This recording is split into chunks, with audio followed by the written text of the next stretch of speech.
Hello everybody, my name is Rachel and welcome to another weekly wrap-up. Today I'm going to talk about the things I read in the end of October. I'm not going to talk about November stuff yet because I have begun reading for the A to Z readathon and I'll be doing wrap-ups of those books in short order. So, October. I'm going to start with the three books that I won't say too much about here for various reasons. The first is Distraction by Bruce Sterling. This is one of the Clark Award winners and it is a cyberpunk novel from the 1990s. I've already done a full review of this that you can go watch if you want to. The short version is it is one of the more enjoyable cyberpunk novels that I have read. It reminded me quite a bit of reading Snow Crash by Neil Stephenson, that kind of almost satirical, dark humor edge to it. I really liked it. The only downside was that I was expecting this grand finale that would bring together all of the craziness happening in the plot, and instead that craziness just got a little bit out of hand and petered out a bit at the end, but it was still quite enjoyable.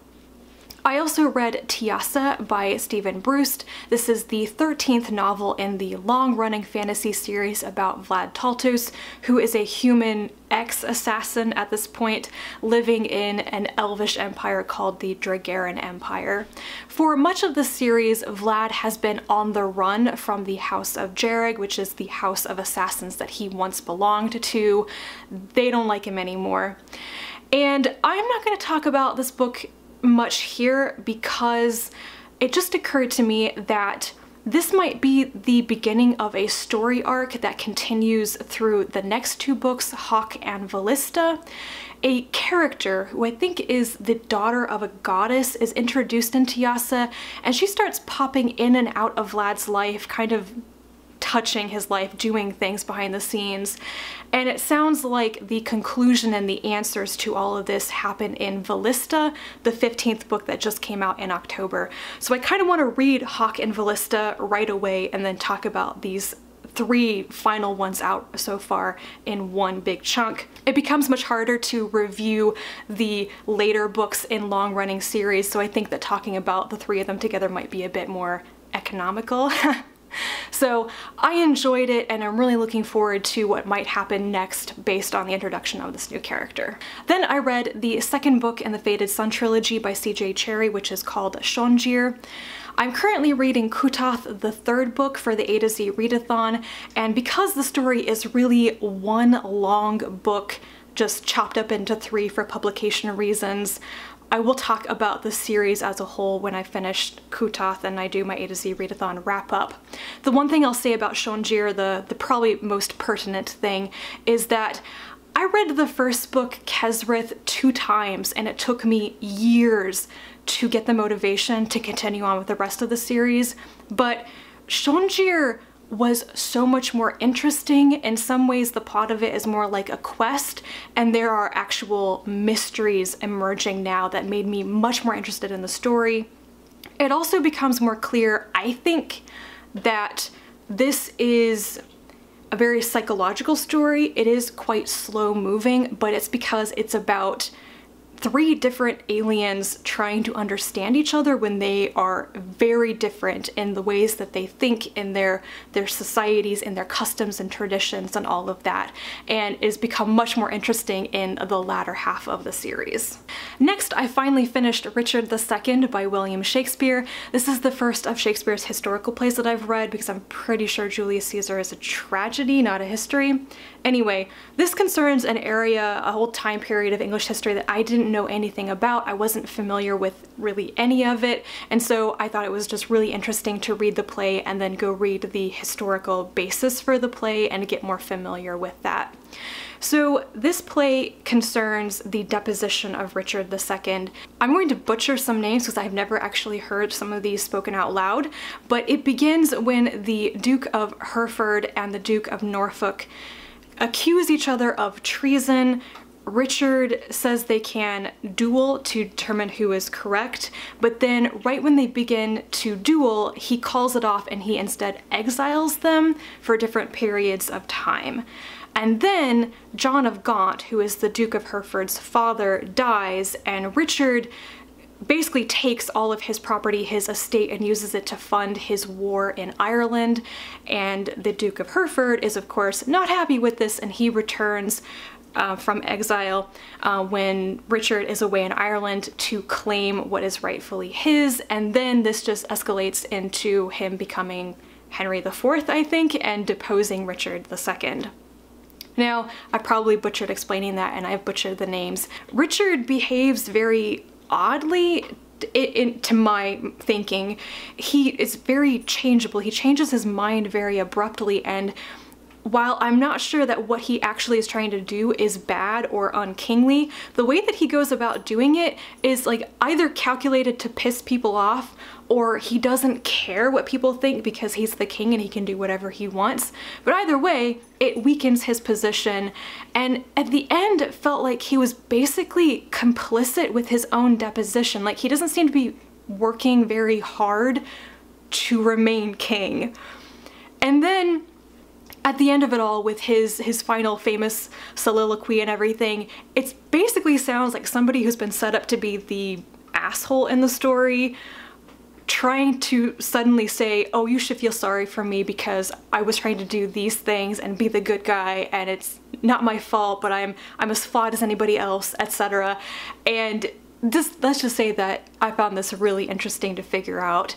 I still don't completely understand it. I'm not really sure if historians understand what was going on in Richard's head either, but it was a really good play, and I am so far behind on watching adaptations of Shakespeare's plays. I have a whole bunch of them bookmarked, things that people have recommended to me, and I've just never taken the time to watch them.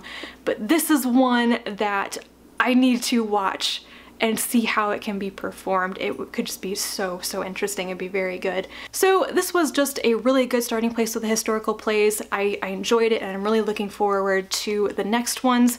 I'm going to try reading them in chronological order rather than the order in which they were published, which means I think that I'm going to be reading King Henry IV and then King Henry V and their various parts next. I think King John actually comes before Richard II, but I forgot that when I started reading this, and unless somebody tells me, like Libby, that I should read it, I might ignore it for now. The final thing I want to talk about is A Redemption Arc by Alastair Reynolds. I listened to this on audiobook, and it is the direct sequel to Revelation Space, which I read and talked about recently. The story of Redemption Arc kicks off from the actions of Dan Sylvester. At the end of Revelation Space, he woke up and early warning detection system from a dead alien civilization called the Inhibitors. This system is meant to detect sufficiently advanced intelligent life when it is going to discover space travel, and then inhibit them, destroy them, stop them, or whatever from advancing more, so that they don't reach a level of technology where a second galactic war could break out. Now, there are many things I've enjoyed about this series so far, and one of them is just the ideas, the epic world building, the technology, and basically the Inhibitors in universe are the answer to the Fermi paradox, and I really enjoy this idea. So in Redemption Arc, various factions have independently become aware of the Inhibitor threat. They're also called the Wolves by the Conjoiners. And this kind of mirrors the structure of the first book. The first book is various people converging on one place and time, which is Dan Sylvester, for various reasons. And in Redemption Arc, it's various factions all converging on these doomsday weapons, which they believe are the only real hope at averting the Inhibitor threat. Now, if you've read the first book, it's very obvious that the doomsday weapons, long lost from the Conjoiners who made them, are the mysterious cache weapons on Ilya Volyova's Light Hugger, and they figure heavily in the first book. So there are returning characters and a bunch of new characters, and they will all eventually kind of meet up and share notes about what they know is going on and how to use the weapons. The thing that really impressed me about this book is that the characters were better. That was my main and only criticism of the first book, that the characters felt very flat and cold and uncaring, and it made it difficult to care about them, really. So it was really more about the plot than the characters in the first book for me. However, in the second book, I thought it was so much better. There were multiple sympathetic characters. Volyova and Anakuri return, and I liked how they were working together. I thought they were both more sympathetic, probably because they were clearly caring about the fate of humanity. So I like them a lot because of that. There's also Clavane, who is one of the older, more respected members of the Conjoiners, which is a human faction that has heavily modified their minds with implants, and they've kind of networked their brains together. He basically is trying to defect from the Conjoiners because he wants to spread the news and help all of humanity, whereas the villain of the story, Skade, another Conjoiner, wants to take off with these doomsday weapons and only help the Conjoiners. There are also some side characters like Antoinette and Xavier that I really enjoyed, and I thought their story was also very good, but that is leading me to what I think is the weakness of this book and kind of the series overall, and that's that it's getting bloated. You have this really cool idea and this race against time type of plot that is being dragged down by the frickin' word count. This book is 700 pages long, and I thought it should have had hundreds of those pages cut. It was just going off with too many characters, too many side stories, and things like Antoinette and Xavier's story in particular. Yes, the end result of that story feeds into the main plot, but for the most part, it was a self-contained short story that should have just been snipped out of the book entirely and put in a short story collection. I loved that story. It was one of the better parts of the book, in fact, but I didn't think it made sense to put it in this book because it was just a distraction for most of the book from the point. So that's the problem with the series, is I think it is straying too far from the point. It needs to be more focused and streamlined, and it's just getting out of hand a little bit. But I enjoyed it, and I fully intend to read the final book in the trilogy called Absolution Gap, and hopefully it will have a pretty good conclusion. And that is it! Those are the things I read at the end of October. If you have read any of these and you want to talk about them, please leave me a comment down below. I will also be talking about my favorite short stories of October, hopefully soon. Probably not today though. I've developed a sore throat and it's a bit uncomfortable to talk. I don't know if I have bad allergies or if I'm developing a cold. Let's hope not, but I'm gonna go pamper myself for the rest of today and pray that I wake up tomorrow feeling better. So yeah, that's it for me. Thank you guys so much for watching, and I will be back to talk to you again soon. And until then, bye.